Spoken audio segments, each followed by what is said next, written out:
Hi, my name's Ken and I want to share with YouTube an experience of what it's like going to the job centre.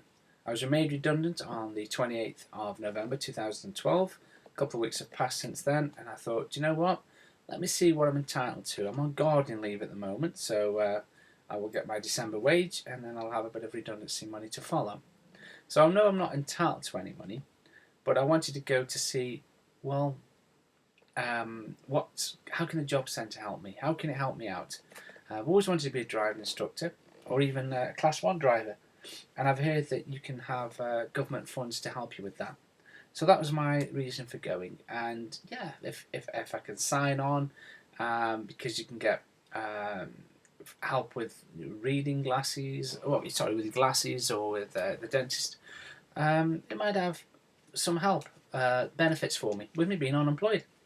So off I went, and my appointment was at 11:10, and 11:25, my name was called. Now, where I was sitting, you can actually see it's an open forum, and you can see all the advisors at the desks and a big long line.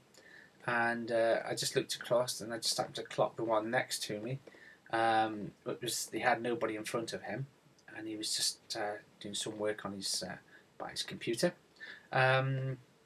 So eventually this guy, big chappy, called me. I went over to him and he wasn't smiling. It must have been it was Thursday, so maybe it wasn't close enough for it being Friday for him to smile, but he wasn't very happy.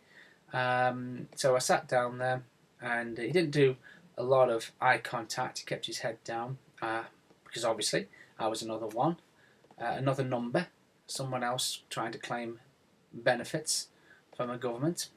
Now, I've been fortunate that for the last 5 years I've had a job. Prior to that, I worked for the same company for 29 years. And in that time, I've only been employed for that particular time, which was a month, and that's because I was made redundant from my last company. So I was unemployed for a month. I did sign on, had 2 lots of money from the government, which they took out of my redundancy pay. So I've never claimed anything off the government. Because I've always been a worker, a low paid worker at that, but always had a job. Anyway, so here I am thinking, I'm unemployed, how can you help? This guy, no help whatsoever in my opinion. All he was concerned about was me to sign on and to go through the procedure to do that, which he gave me this signing on document. So he says, now with this, you can come back next Wednesday and you can sign on, and it won't give you any money, but you're in the system. I said, you want me to waste my petrol, my time, to come over next Wednesday to sign on? You're not going to give me any money. When you do start giving me money, it's going to come out of my redundancy. Why is there a point? Why should I want to do that? Oh, because you're in the system then. But I don't want to be in your system. I'm here because I'm saying, how can you help me? So I mentioned about being a driving instructor. No funds for that, he said. What about HGV? No funds for that. But we can get your license for your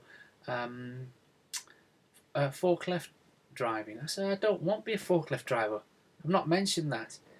I'd like to think that pretty much I get on with anybody. But this guy, this big chappy, wasn't interested in me. I was just a number to him. He shouldn't be in that job, in my opinion. He wants somebody like myself who shows empathy, understanding, wants to really help that person, not just another scrounger. That's how he made me feel. That's why I'm making this YouTube video clip. I didn't find the job centre any use. I'm not saying that's not the same in all job centres or with any different advisors. But why should one advisor make me feel this way? He gave a bad impression for the job centre. He needs to lose his job over this. Anyway, bad experience. I won't be looking for the job centre to help me, and I certainly won't be claiming anything from the government. So forget that idea. Thank you for listening.